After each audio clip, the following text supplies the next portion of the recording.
들어가기 전에 너네가 이 개념을 먼저 정리하면 좋거든? 오른쪽 빈칸 있죠? 거기다 너무 큰 글씨 말고 작은 글씨로 쓰세요. 지금 여기에서 계속 나온 사람이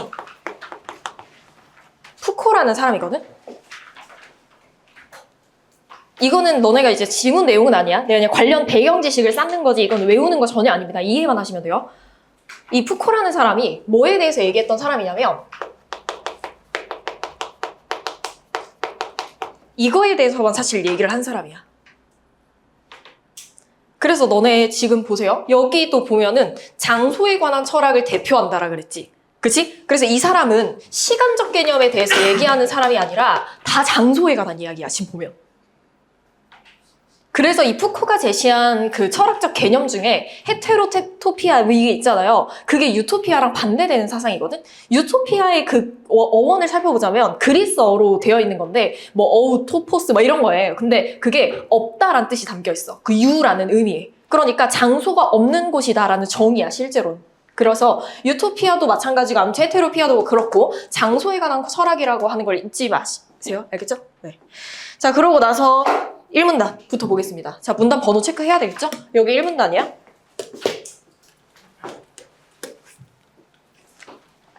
자, 중요하다 그랬으니까 우리 밑줄 치고 갈게요. 여기에서 장소에 관한 철학을 대표하는 현대 철학자 미셸 푸코라고 했어. 자, 우리가 지금 봐야 되는 건 유토피아가 아니라 헤테로토피아라 그랬죠? 그래서 나는 유토피아한테 앞으로 소가로 쳐줄 거야. 이게 중요한 게 아니기 때문에. 이것과 대별되는 개념으로 헤테로토피아를 제시하였다. 이걸 우리가 알아야 되니까 여기에다가 네모를 쳐야 되겠죠. 아까지 써야 돼요. 아까지. 그는, 우리는. 자, 이거 인용 나왔어. 그럼 얘들아 문제 뭐로 나올 수 있겠어? 인용의 서술 방식을 취했는데 그게 직접 인용이냐 간접 인용이냐 그거 나올 수 있겠죠? 푸코의 말을 직접 인용해서 신뢰성을 높였다, 뭐 이해를 도왔다, 당연한 거고. 그는, 우리는 순백의 중립적인 공간 안에서 살지 않는다. 제가 계속 말했죠. 여러분, 팁, 오늘 배우는 지문에서 제일 중요한 게 뭐냐면 그거예요. 같은 말로 바꿀 수 있는 건 우리가 다 똑같은 색깔로 형광펜을 칠 거야. 보세요. 지금 방금 읽은 거. 순백의 중립적인 공간을 뭐로 치환할 수 있어? 유토피아. 소가로 치라 그랬잖아.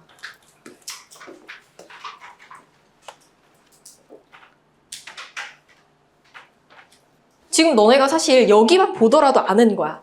살지 않는다라고 하였는데 여기에서 순백의 중립적인 공간은 유토피아를 가리킨다. 똑같은 내용이죠. 푸코에게 유토피아란 현실에서 실제적인 장소를 점유하지 않고 있는, 그럼 여기서 소가로 쳐야 되겠네. 실제적인 장소를 점유하지 않고 있고 비현실적이고, 이거 중요한 거니까 균질적인 공간이다.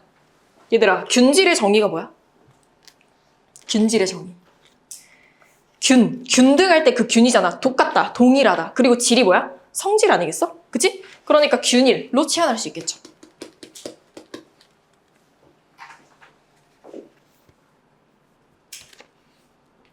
반면. 그럼 반면 나왔어. 그럼 시험 문제 뭐 나오겠어? 지금 앞에서까지 유토피아 얘기하다가 헤테로토피아 얘기 나오는 거는 대조다.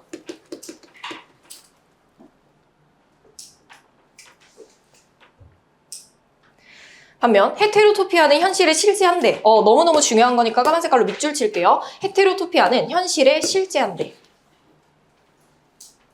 아까 뭐라 그랬죠? 얘들아, 이것과 대비되는 유토피아의 개념을 뭐라고 받아야 돼? 여기 위에 있잖아. 실제적인 장소를 점유하지 않고 있다 이거잖아. 그치? 유토피아는 그렇지만 헤테로토피아는 실제한다라는 거야. 됐어? 왜지? 하지만 우리가 사는 현실과는 이질적인 공간이다. 현실과는 굉장히 이질적인 공간이구나. 지금 너네가 이해했어요? 유토피아랑 지금 헤테로토피아의 상반되는 개념이 딱 하나 나왔잖아, 지금. 유토피아가 뭐라 그랬죠? 비현실적이고 균일한 공간이라 그랬죠. 그러니까 누구에게나 성질이 다 똑같은 거야. 그런데 헤테로토피아는 뭐냐면 현실에 있고요. 그리고 현실과는 균질적이지가 않다라는 거야. 알았어? 그러니까 상반되는 거 너네 개념 체크해야 돼. 균질이랑 이질이랑 반대 개념이고, 그리고 현실에서 실제적인 장소를 점유하고 있는 거랑 현실에 실제하는 거랑 반대 개념이다. 지금 추상적인 얘기해서 이해가 안 될 거야. 얘기해줄게. 이런 공간의 예로는 그럼 예시 나왔죠?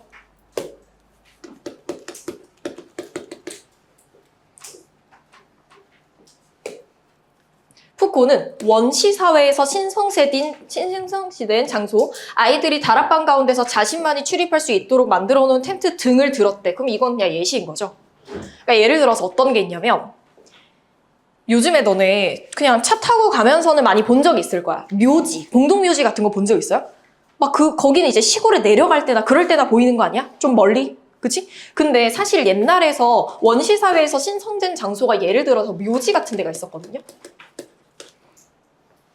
되게 번화가에 위치해 있었어요. 묘지라는 게. 그래서 사람들이 이제 죽음에 대해서 자연스럽게 생각하고 대비하고 이런 게 이제 자연스러웠단 말이야. 고대 때는. 근데 이제 점점 그러지 않게 됐죠. 우리가 죽음이라고 하는 걸 부정적으로 여기면서부터. 그치? 아무튼 옛날에 그런 묘지 같은 장소가 신성시된 장소고 아이들이 다락방 가운데서 자신만이 출입할 수 있도록 만들어 놓은 텐트. 이건 유토피아 아니잖아. 실제 있는 거니까. 그죠? 현대사회에서는 누군가에겐 정신병원이 될 수도 있고 감옥 등도 일탈을 위한 헤테로토피아가 될 수 있다라고 했다. 그럼 이것도 중요한 거죠. 그러니까 현대사회에서는요. 누군가에게 그냥 의미를 부여하면 그게 헤테로토피아가 될 수 있다라는 거야. 나도 약간 일탈 같거든. 병원에 가는 게.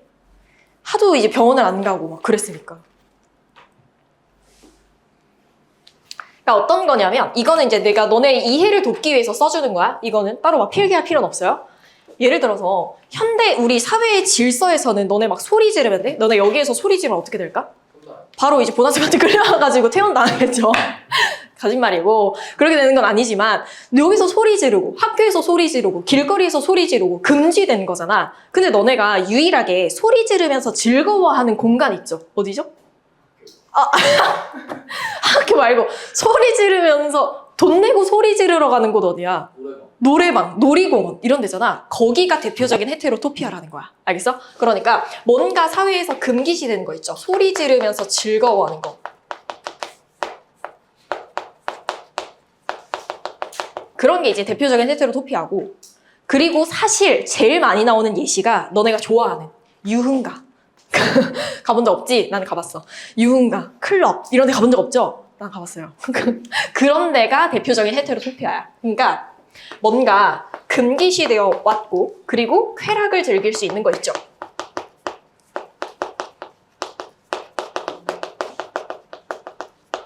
사창가 이런 데. 그런 데가 헤테로토피아가 될 수 있는 거야. 됐어? 또 뭐가 있을까? 그런 거죠.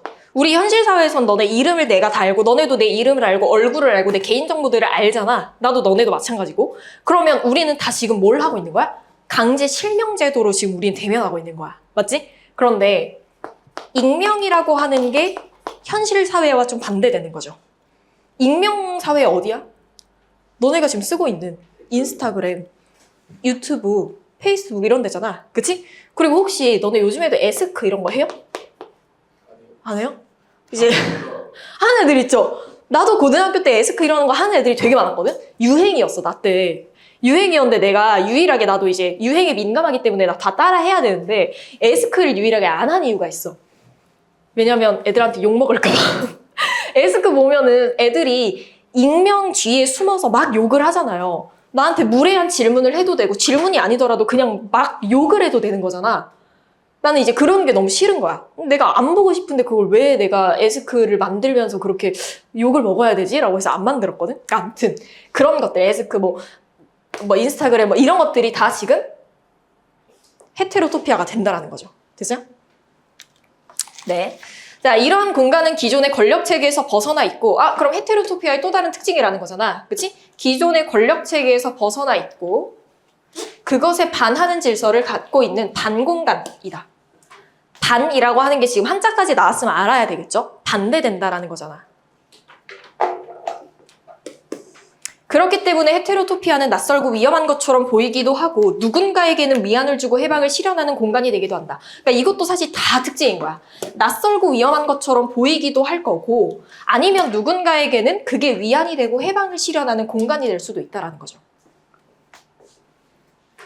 나 옛날에는 무서웠거든? 고등학교 때만이라도 뭐 이제 교복을 입고 친구들이랑 홍대에 놀러 갔어. 홍대 클럽거리 이런 데 걸어다니면 무서웠거든? 근데 이제 20살이 되고 나니까 어때? 그게 이제 위안과 해방을 주는, 많이는 가지 않았어요. 손에 꼽아 한 3번 정도 가본 것 같아. 그런 공간이 되었겠죠. 그죠? 그래서 사람마다 다르다라는 거야. 자, 그런데 내가 뭐가 중요하다 그랬죠? 동어 중요하다 그랬죠? 그럼 우리가 여기에서 동어로 취현할 수 있는 것들을 형광펜으로 싹 다 그어버릴 거야. 자, 노란 색깔 형광펜 드시고.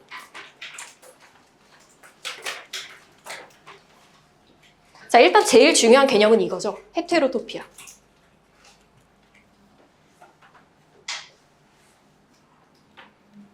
자, 헤테로토피아에서 여기까지 형광펜 칠 수 있는 건 아무것도 없어. 그치? 여기까지 유토피아 개념이니까. 자, 그럼 여기서부터죠. 그쵸? 현실에는 실제한다. 헤테로토피아는 현실적인 공간이구나. 그치? 다시 한번 적어주세요. 헤테로토피아는 현실적인 공간.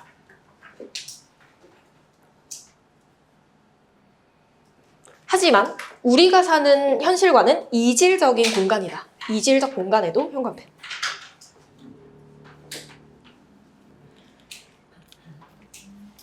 됐죠? 이러한 공간의 예시, 이런 거는 이제 형광펜 치지 않을게. 그치? 여기서부터. 현대사회에서는 누군가에겐 정신병원이 될 수 있고, 뭐가? 헤테로토피아가 감옥이 될 수도 있고, 일탈을 위한 헤테로토피아가 될 수 있다. 그러니까 이거는 헤테로토피아의 무슨 개념을 말하는 거야? 받아들이는 사람에 따라 다르다라는 걸 무슨 성이라고 그러죠? 상대성이라고 하잖아.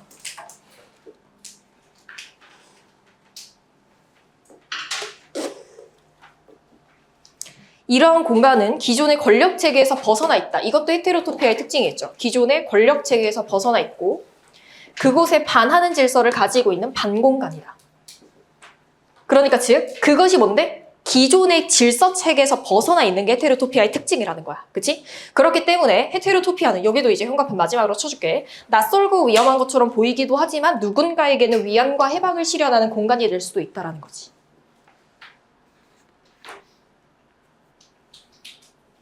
됐어요? 네. 자, 그러면 우리가 1문단 내용이 끝나지 않았니? 자, 그럼 1문단 내용 정리해 볼게요.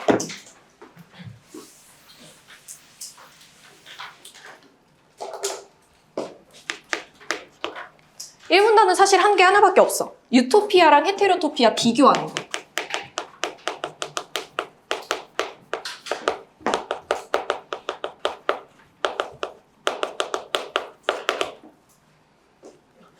자, 그래서 유토피아의 특징은 현실에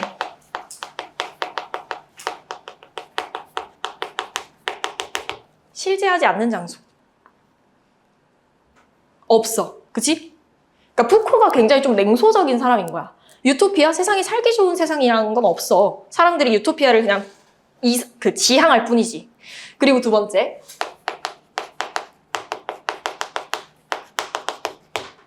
그래서 비현실적이라고 말할 수 있지 않을까? 그리고 유토피아의 성격은요, 다 동일해. 균질적이야. 근데 헤테로토피아는 어때요?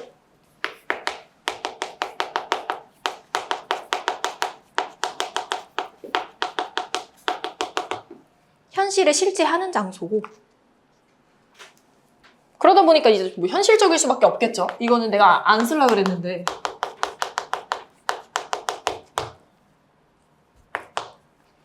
그리고 헤테로토피아는 균질적이 아니라 무슨 개념? 이질적.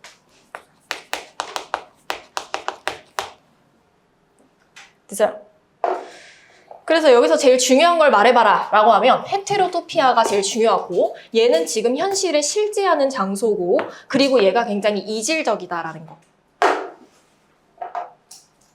그거 잡으면 돼요. 그리고 나서 이 문단 바로 보면 돼. 정리할 게 딱히 없거든? 이 문단.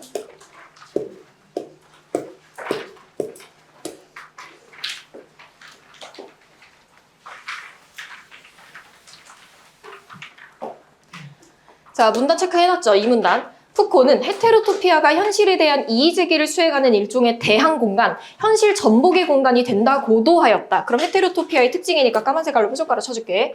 현실에 대해서 이의제기를 수행하는 일종의 대항 공간, 즉 현실 전복의 공간이 된다고도 하였다.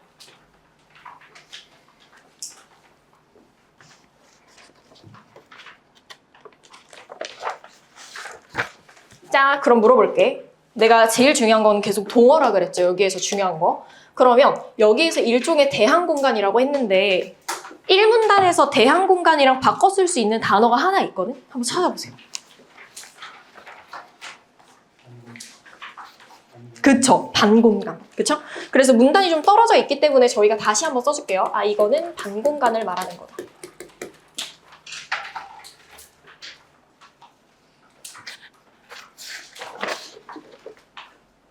네, 기존의 권력 체계와 반대되는 거라 그랬으니까 반공간이겠죠. 자, 그래서 일종의 대항 공간. 그래서 얘는 중요하지 않아. 여기가 중요하겠죠. 이제 새로운 얘기가 중요한 거야. 그래서 난 여기에다가 빨간 색깔 동그라미 쳐놨어. 현실 전복의 공간이라는 걸 이제 말하겠구나.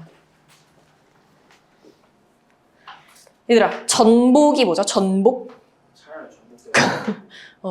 차량이 전복되는 거 말고 전복의 뜻이 뭐야? 왜 저래? 뒤집는 거잖아. 뒤집는 거, 그렇지? 그래서 현실 전복의 공간이라고 하는 건 뭐냐면 기존의 질서를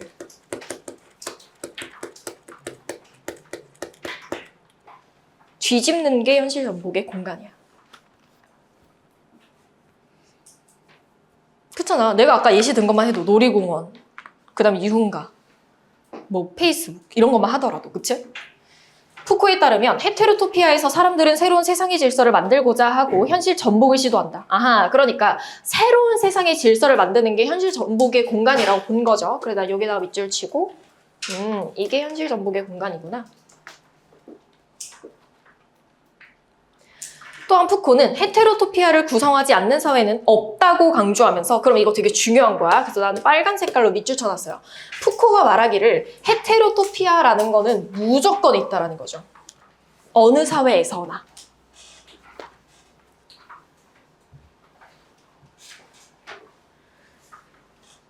그 공간은 현실에서 다수를 위해 만들어진 공간과는 차별화된다고 강조하였다. 다수를 위해서 오세요 오세요가 아니라 사실 이거를 구성하지 않는 사회에 없는데 그게 개인이 좋아하더라도 그게 있을 수 있다라는 거죠. 그쵸? 헤테로토피아는 모두에게 공동으로 놓인 공간이라기보다 계속 같은 얘기하고 있는 거야. 얘가 지금 무슨 얘기하냐면 다수를 위해 만들어진 공간이 아니라 그랬고 그리고 공동으로 놓인 공간이 아니라고 2번이나 말했어. 그럼 문제에 무조건 연계되겠지. 보다 이게 뒤에가 중요한 거죠. 다양한 특성을 지닌 각 계층을 위한 공간이다 라는 게 되는 거야. 그치? 그럼 빨리 까만 색깔로 밑줄 쳐줄게. 아, 다양한 특성을 지닌 각 계층을 위한 공간이고 그리고 공동체의 다양성을 수용하는 공간이구나. 그러면 어느 특정 집단을 위해서 만들어줄 거야? 그거 아니잖아. 그럼 다 만들어야 되잖아. 그치? 그래서 이 헤테로토피아는 단수, 그러니까 즉 한 개가 아니라 2개 이상일 수밖에 없다라는 거야. 이 복수라는 것도 밑줄 쳐주세요. 너네가 알고 있는 그 복수, 칭 이런 거. 그리고 사회마다 다른 질서와 문화를 가지고 있어서 비균질적이다라고 볼 수 있죠. 저마다 다른 질서와 문화를 가지고 있어서 비균질적이다.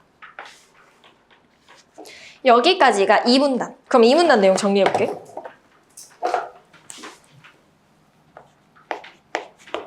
자, 2문단에서는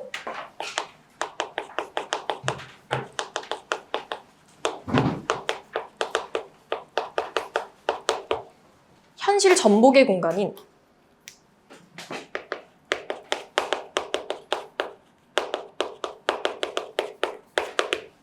헤테로토피아.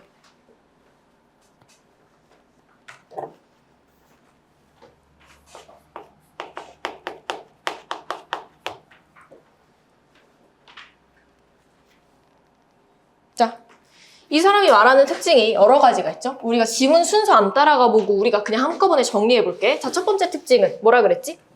대항 공간이라 그랬잖아. 그치?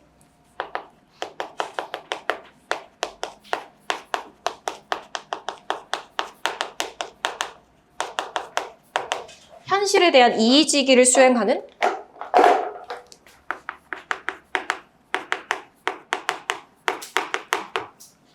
대항 공간.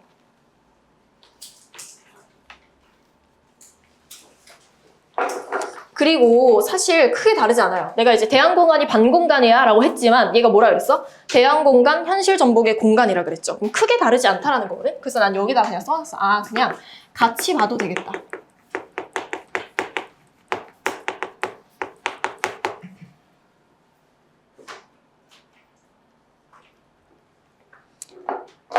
자, 그리고 두 번째 특징은 뭐라 그랬죠? 여기를 써야죠. 그쵸? 다양한 각계층을 위한 공간이고, 그리고 그래서 공동체의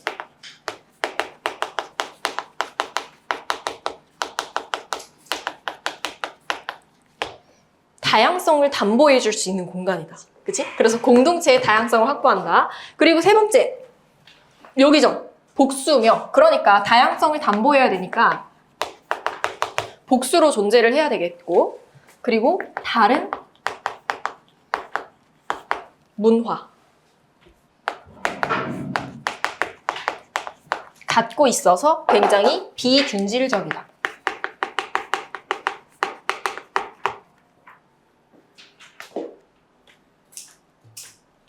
근데 너네 쓰면서 읽었을 거야. 왜? 대항공간이 아까 반공간이라 그랬는데 반공간 1문단에서 나왔던 거고, 그리고 비균질적이라는 얘기도 이질적이라는 거잖아. 그 이질성도 1문단에서 나왔던 내용이거든? 계속 돌고 도는 거예요. 이 질문 어렵지 않아? 자, 그리고 나서 두 번째.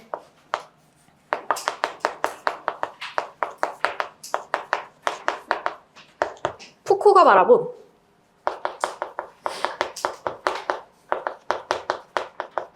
사람의 특징이 있어요.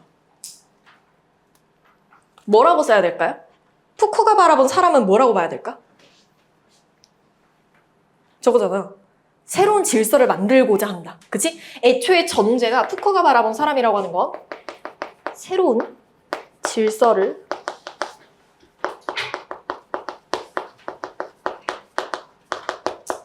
만들려는 사람이라는 거지.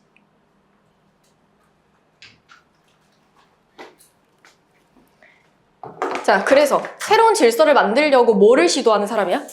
현실 전복을 시도하는 사람이죠.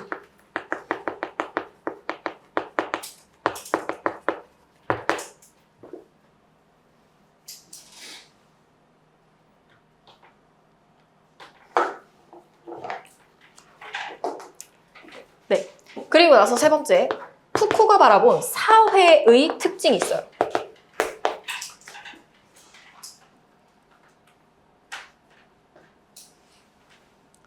자, 무조건 사회에는 뭐가 존재한다라고 했죠? 그쵸. 저기 있잖아. 헤테로토피아를 구성하지 않는 사회는 없다. 그러니까 즉, 헤테로토피아는 무조건 존재한다라는 거네.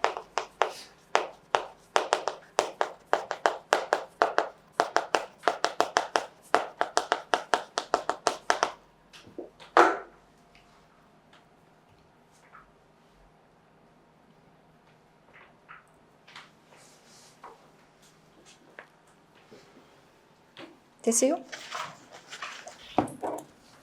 그리고는 3문단.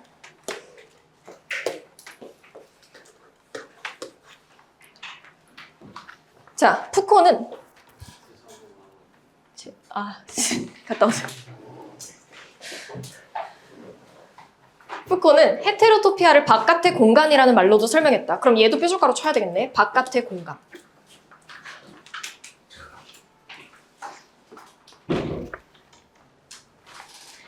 푸코에 따르면 우리들의 삶의 공간은 조합을 통해 배치가 되는데, 그러니까 푸코가 바라본 삶의 공간에 대해서 얘기를 하겠다라는 거죠. 우리들의 삶의 공간은 조합이라는 걸 통해서 배치가 된대요. 삶의 공간이라고 하는 것 자체가. 그쵸? 하나만 띡 존재하지 않잖아. 이것과 이것과 여러 개가 이제 같이 조합을 통해서 만들어지는 거잖아. 근데 이때 조합이라고 하는 건 기존의 질서나 구조, 권력 안에서 이루어진다.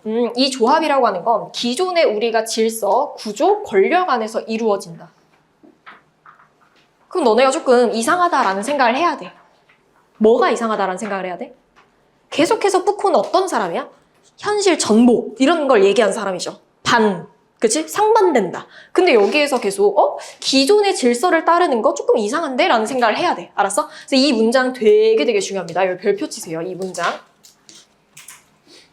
그러니까 내용 전개에서 중요한 게 아니라 너네가 많이 틀려서. 설명해줄게. 여기까지 보면 이해가 될 거거든? 읽어보세요. 바깥의 공간은 기준 질서에 의한 공간과 관계를 맺고 있지만 전복하는 양태. 그러니까 즉 너는 해야 돼. 왜? 기존 질서를 전복하는 것도 관련이 있는 거구나 라는 생각을 해야 되는 거야. 됐어? 왜 그래? 기존 질서에 의한 공간과 관계를 맺고 있지만 전복. 그러니까 그 관계가 전복이라는 거야. 알겠지? 관계를 맺고 있는데 그게 전복되는 관복이라고 뭐래? 전복되는 관계구나 라고 생각을 해야 돼. 됐어? 아직 넘기지 마세요. 저희가 형광펜을 안 쳤어요. 동어로 바꿀 수 있는 걸 형광펜 치기로 했었지. 자, 그러니까 헤테로토피아를 말할 수 있는 형광펜 어디다 쳐야 될까? 여기, 그쵸? 그쵸. 여기도 쳐야죠. 현실 전복의 공간. 그리고 선생님 저는 있는 대로 다 치고 싶어요 하는 사람들은 여기도 치면 되겠죠? 현실에 대한 이의제기를 수행하는 여기도. 그리고 또 어디? 여기죠. 다양한 특성을 지닌 각 계층을 위한 공간, 공동체의 다양성을 담보할 수 있는 공간을 헤테로토피아라고 한다. 우리 지금 밑줄 쳤던 거 그냥 그대로 치시면 돼요. 복수. 저마다 다른 질서와 문화를 가지고 있어서 비균질적이다. 그리고 또 어디? 바깥의 공간. 공간을 조합을 통해서 배치가 된다.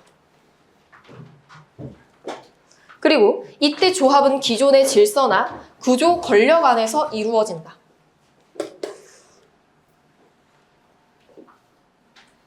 사실 다죠. 그리고 그 관계가 뭐? 기존 질서를 전복하는 양태를 띈다. 혹시 양태의 뜻이 뭐죠?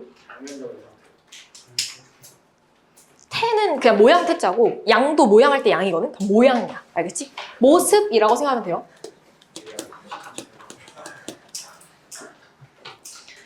그래도 이렇게 너네는 가만히 앉아가지고 가만히 있는데 예준이 얼마나 고마워.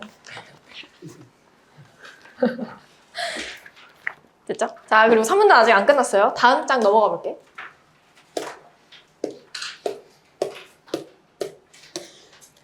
푸코는 기존 질서에 입각하여 배치된 공간이지만 현실 어디에도 없는 곳이 유토피아이고, 그럼 너네가 여기가 되게 중요하다고 생각을 해야 돼. 약간 다른 내용이니까 빨간 색깔로 밑줄 쳐볼까요? 푸코가 기존 질서에 입각한다 그랬죠.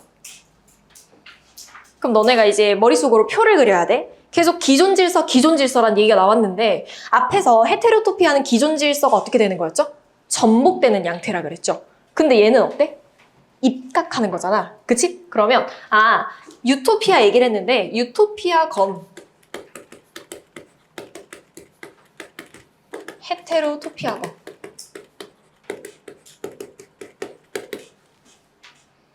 얘네 둘의 공통점이 뭐게? 뭐라고 써야 될까? 기존 질서의 뒤에가 중요해. 그치, 관련. 둘 다 기존 질서와 관련은 있죠. 근데 여기서 지금 우리가 바로 밑줄 쳤듯이 유토피아는 입각한 거고 헤테로토피아는 전복한 거고. 그치? 그거를 잡고 가셔야 됩니다. 무튼 지금 유토피아 얘기 나왔으니까 까먹었지? 유토피아의 소가로치기로 했거든? 기존 질서에 입각하여 배치된 공간이지만 현실 어디에도 없는 곳. 그치? 유토피아는 현실이 없다 그랬잖아. 그곳이 유토피아.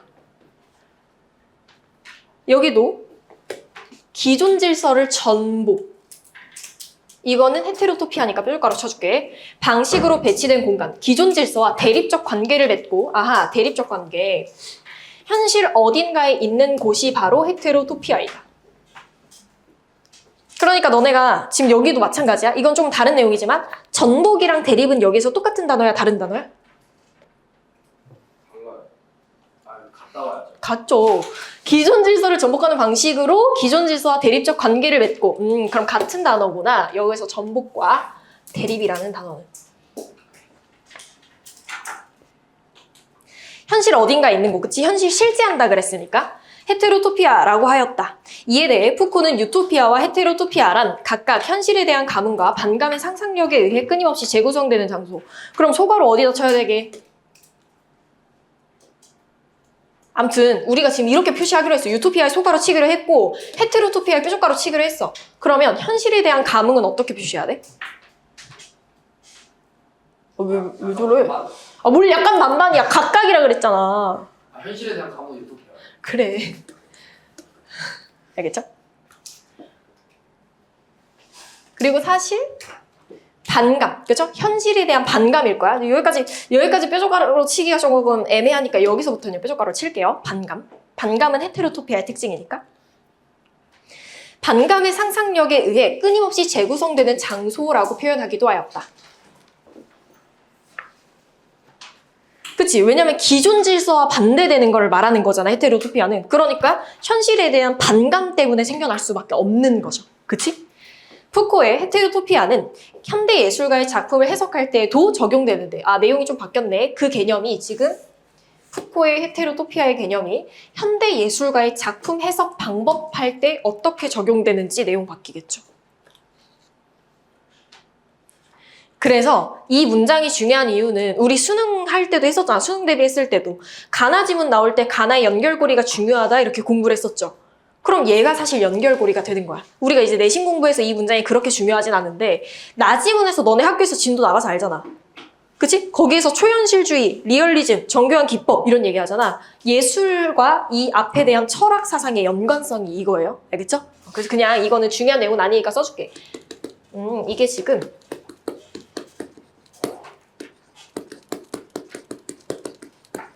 가와 나를 이어주는 연관된 문장이구나. 이렇게.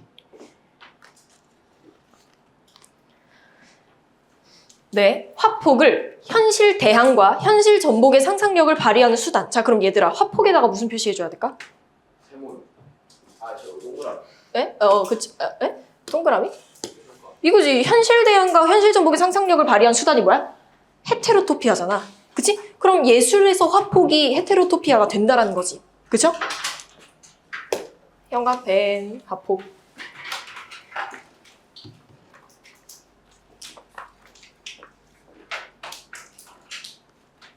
우리의 현실과는 다른 새로운 가능성을 찾을 수 있는 바깥의 공간으로 다루는, 그러니까 지금 계속 다 나온 거야. 자, 일단 밑줄 쳐볼까? 현실 대항 헤테로토피아의 특징이라 그랬고, 현실 전복의 상상력을 발휘하는 수단 헤테로토피아, 그리고 새로운 가능성을 찾을 수 있는 바깥의 공간, 이것도 헤테로토피아. 이 헤테로토피아의 특징을 다 가진 게 예술에서 화폭이 나오는 거죠. 화폭. 뭔지 알죠? 현대 예술가의 철학적 바탕이 바로 푸코에게 있다. 그래서 이게 또 의의가 되겠구나. 현대 예술가의 철학적 바탕이 푸코에게 있다라는 게 푸코 사상의 의의가 될 수 있겠죠. 아니면 끼친 영향이 될 수 있을 거지. 시기적으로 보면 푸코가 먼저, 그리고 현대 예술 이렇게 되는 거지. 그러면 끝나지 않았니? 그쵸? 3문단까지 끝났어요. 3문단.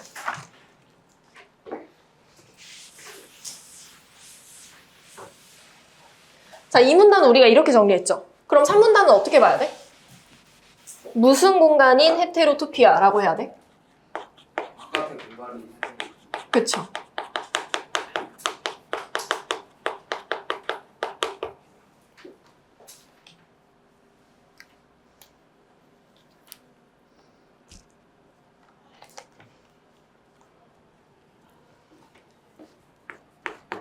자, 바깥의 공간이라고 하는 게 뭐냐면 우리의 삶의 공간이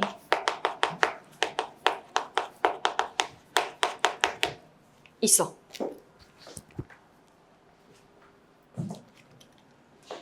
근데 무슨 얘기하는 거야? 여기죠. 우리들의 삶의 공간은 어떻게 배치가 되죠? 조합. 그쵸.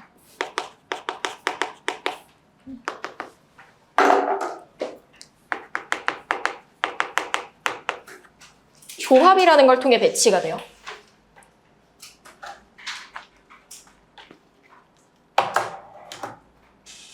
근데 그 조합은 뭐를 따르는 거죠? 기존의 질서 구조 원리. 네, 기존의 질서. 사실 얘가 제일 중요해요. 기존 질서.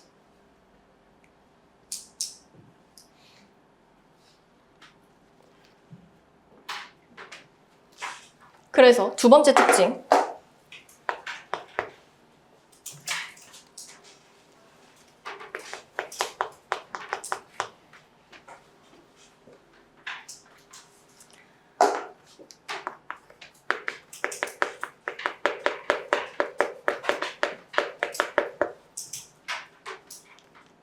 바깥의 공간이라고 하는 거 있죠. 바깥의 공간은 어떤 걸, 기존 질서를 뭐 하는 양태를 띈다 그러죠? 전복이요. 그쵸.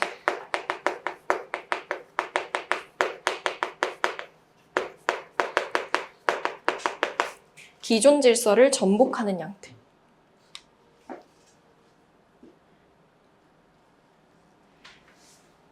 그런데 제가 중요한 건 이거라 그랬죠. 하지만 기존 질서를 전복한다 그래서 기존 질서와 관련이 없는 건 아니라고 했지.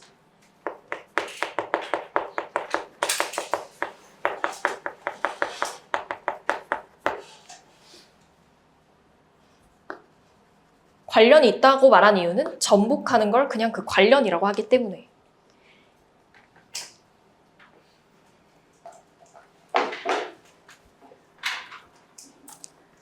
그리고 두 번째 특징은 어떻게 되죠? 두 번째는 좀 나눠서 말해. 여기서 유토피아 얘기가 한번 나와요.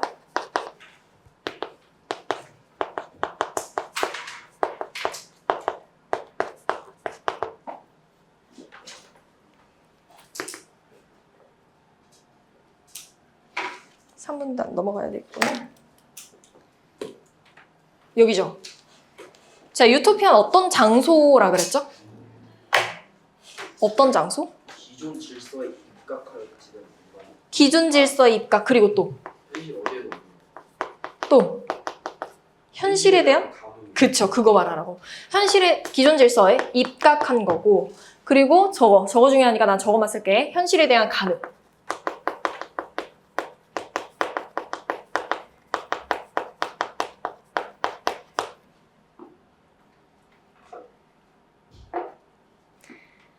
그런데 헤테로토피아는 뭐죠? 아까 전복이라는 거 썼으니까 다시 안 쓸게. 정리하고 싶습니다. 다시 쓰세요. 기존 질서에 전복하는 양태를 띠는 거고, 그리고 현실에 대해서 감흥이 아니라 반감. 반감을 가지고 뭘 하는 거야? 상상력에 의해서 계속해서 재구성되는 장소죠.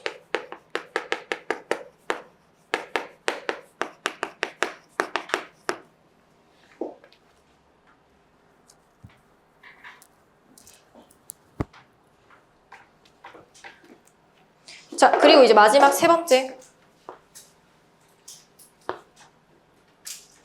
현대 미술사에 어떤 영향을 주었느냐.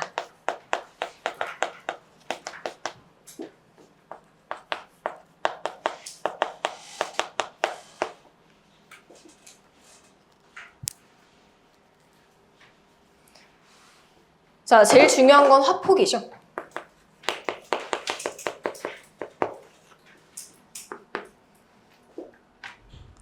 화폭 너무 많은 얘기를 했어. 근데 사실 그거를 하나로 헤테로토피아로 만들 수 있었죠. 화폭을 헤테로토피아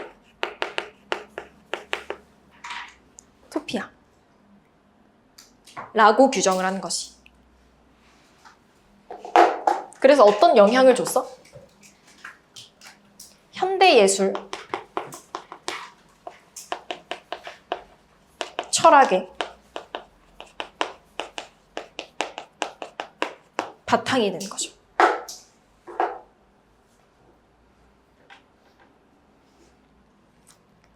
이게 가 지문까지였고, 나 지문은 저희가 10분 쉬었다가 이어서 할게요.